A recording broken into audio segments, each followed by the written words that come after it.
My name is Sally. I'm 32 years old and in my 8th month of pregnancy. I used to work as an office employee, but now I'm on maternity leave. After giving birth, I plan to take parental leave and take care of the baby myself for a while. My husband Eric is 35, 3 years older than me and works for a major company. We got married 2 years ago and I became pregnant smoothly. Now every day is filled with anticipation and anxiety as I await my first childbirth. Sally, your baby's due soon, isn't it? When I visit my in-laws, my sister-in-law Elnora calls out to me. I don't interact much with my brother-in-law, but Elnora is a housewife living with my in-laws, so we talk often. 2 years ago, my mother-in-law hurt her leg, and Elnora, being the wife of the eldest son, moved in to care for her, worried about leaving her alone during the day. However, mother-in-law can walk just fine, needing only a cane. Elnora has a caring personality and used to work in caregiving, so she readily agreed to move in and care for her mother-in-law. With 1 month left until my due date, I return to my parents' home and prepare for childbirth. Even with my heavy belly, shopping for the baby and thinking about our future life was enjoyable. Then, 2 days after my due date, labor begins. I contact my husband, but for some reason, he doesn't answer or reply. At first, I was worried. But as the contractions got stronger, I had no time to think about him. My husband was supposed to be there for the birth, but in the end, he never came and my daughter was born. After safely giving birth, I called my husband to inform him and then fall asleep from relief and exhaustion. I wake up to someone calling my name. Sally, how long are you going to sleep? I open my eyes to see my husband and in-laws. My husband happily says, Dad and Mom came too. Where's the baby? I had told him I didn't want to see anyone after giving birth, so why did he bring his parents? I finally sit up and tell him the baby should be in the nursery. It's a healthy girl. Then mother-in-law suddenly exclaims, A girl? She can't be the heir. My father-in-law adds, Not a boy? Utterly useless. I'm confused and my husband even says, What? It's a girl after all? I thought it might be a boy since they said it wasn't certain. My husband is a second son, so I thought being an heir didn't matter, but the eldest son and his wife are undergoing fertility treatment, so they were expecting a boy from me. I felt anger at their words, but I was too tired and in pain to even get angry. A nurse noticed and kicked out my husband and in-laws. I cried and the nurse comforted me. After that, my husband didn't even visit, and my daughter and I faced discharge day. My parents came to pick us up and we went home. My husband was kind when we got married, but he changed one day, and as the baby grew, I felt his feelings drifting further away. Just when I found out I was pregnant, my husband made a mistake at work and was demoted, resulting in a pay cut. It didn't seem like a big mistake, so I thought he could recover quickly, but he became upset that a colleague became his boss, lost motivation, and still hasn't been promoted. I hoped that having the baby might change him, but now I wonder what will happen. As I'm grappling with these feelings, my husband calls. I answer, hope in my heart. Sally, when are you coming back? I'm planning to come back in about a month, but I have luggage, so I want you to pick me up on a day that's convenient for you, Eric. Then my husband snorts and says something unbelievable. You know, I bought a condominium near the station. What? The high-rise condominium near the station? Yeah. Wait, the high-rise condominium is really expensive, isn't it? Yeah, and the view is amazing. Unbelievably, my husband tells me that while I was at my parents' house, he bought a luxury high-rise condominium, moved out of our old one, and has already moved in. What do you mean? We don't have that kind of money, do we? Unfazed by my panic, my husband says, I used the money from selling the family home as a down payment. What? He sold a family home? What about his parents, his brother, and his wife? Ignoring my confusion, my husband laughed and said, From now on, we'll live with Mom and Dad. What? Dad? Mom? I can't keep up with his sudden words. Who are Mom and Dad? His parents? They're already grandparents and he's calling them Mom and Dad? As I'm speechless, my husband continues. After all, you're not working. You were just lying around at home, so I don't need you. That was only when I was bedridden with severe morning sickness or abdominal pain, not always. Rather, since I went on maternity leave, I've been doing all the housework we used to share. He didn't have to say it like that. As I'm thinking this, my husband says something even worse.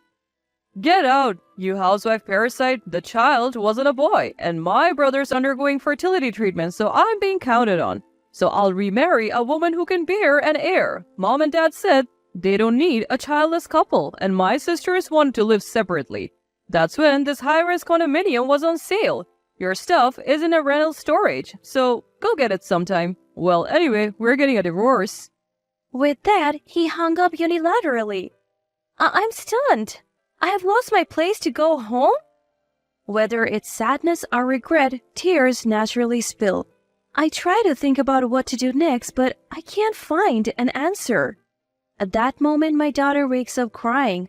Wiping my tears and holding my daughter, I realize that I'm the only one who can protect her, and I must be strong. Seeing my daughter stop crying and smile, my heart is soothed. I stand up and begin to organize what I need to do. I tell my parents the situation, and of course they're furious, but I tell them I want a divorce and ask for their help. Half a month later, with no contact from my husband, I sent my father to tell him my intention to divorce. Then my husband called me right away. Hey, what's this about dividing property? The money in the bank account is mine. I won't give you even $1. I had been silent before, but after half a month, I had recovered both mentally and physically, and I wasn't going to be like before. True, the account was in Eric's name, but that was shared property for both of us. In fact, I also put money into that account for living expenses, so it's all subject to property division. What? But it's in my name, right? That's why it's shared property. I didn't think he was that dense, or maybe he's just being self-serving. Either way, whether my husband understands or not, I will make sure the property is divided.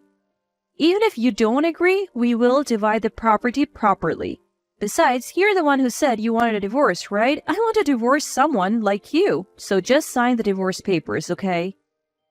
How dare you talk to your husband like that after I've supported you all this time? Fine, I'll divorce you. I'll write it right now. Just wait.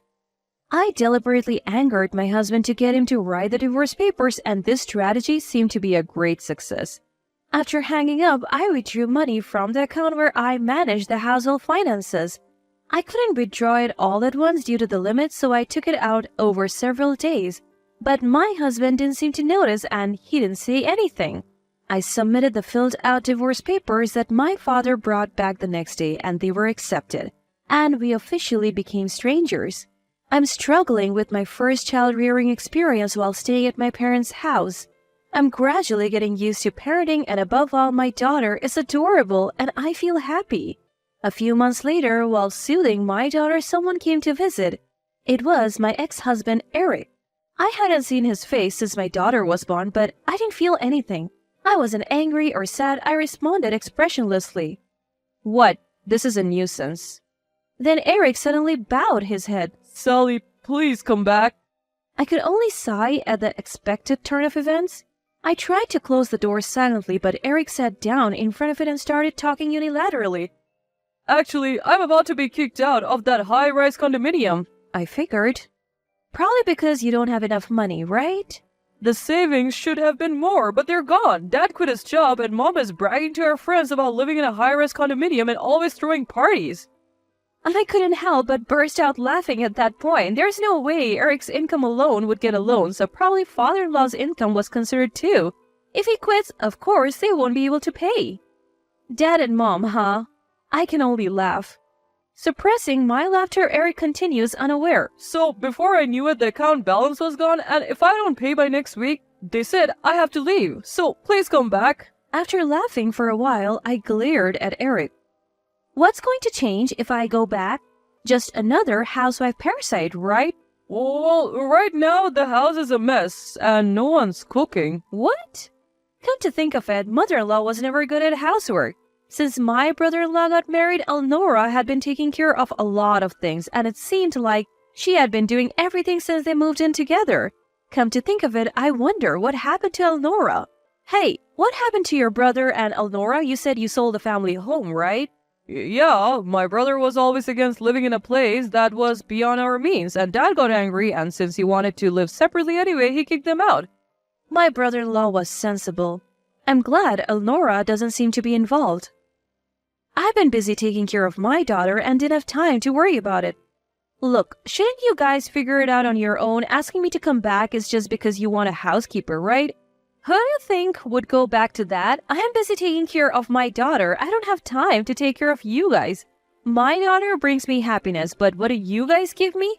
Who would want to be a housekeeper without even getting paid? Then Eric said in a panic, What do you mean? It's love. Love. I have love for you, don't I? At those words, I laughed. Love? From Eric? I don't need that. I don't even need money. Even though I only stated the obvious, Eric looked hurt for some reason.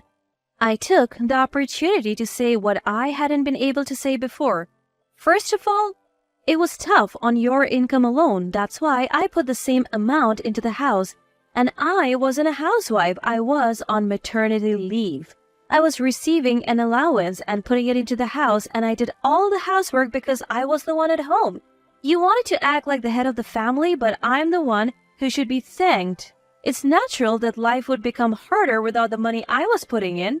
And this is what happens when you make a stupid purchase like a high-rise condominium. Then Eric looked genuinely surprised as if he didn't understand. I had explained it when I went on maternity leave, but I was so dumbfounded that I couldn't say anything.